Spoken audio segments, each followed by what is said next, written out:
এইবাৰ আমি বিপিএফৰ পৰা 11 জন আছিলে আৰু বিজেপিৰ পৰা 4 জন। আমি 4 আৰু 11 15টাৰ ভিতৰত আমি জয়ী হোৱাটো নিশ্চিত হৈ পৰিছে।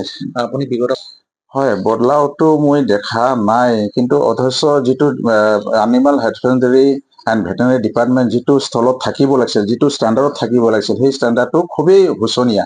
গতিকে মই এটা প্ৰয়াস দিছোঁ এণ্টায়াৰ BTCৰ ভিতৰত যাতে মোৰ এই ডিপাৰ্টমেণ্টটো ইনফ্ৰাষ্ট্ৰাকচাৰ ডেভেলপমেণ্টটো উন্নত মানৰ কৰিম আৰু লগতে যিবোৰ ইকুইপমেণ্ট আছে, সেই বস্তুবিলাক আছে, এই বস্তুবিলাকো মই যদি মই সহায় পাওঁ চেণ্ট্ৰেল আৰু ষ্টেটৰ পৰা, তেনেহ'লে ভেটেনাৰী ডিপাৰ্টমেণ্টত টু দ্য ষ্টেণ্ডাৰ্ড আনাৰ কাৰণে মই প্ৰয়াস দিম। হয়, সকলো অসমবাসীক মই হিয়া ভৰা আন্তৰিকেৰে শুভেচ্ছা জ্ঞাপন কৰিছোঁ।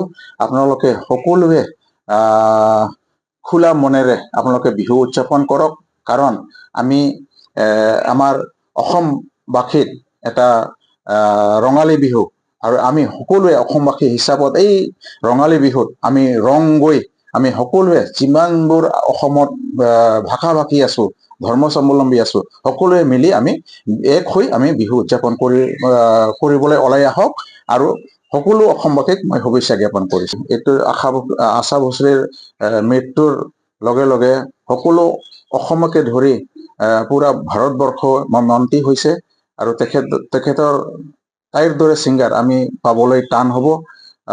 গতিকে মই তাইৰ আত্মাৰ চিৰশান্তিৰ কামনা কৰিছোঁ। যিকোনো খবৰৰ বাবে যোগাযোগ কৰক আমাৰ এই নম্বৰত 9181 307 2221।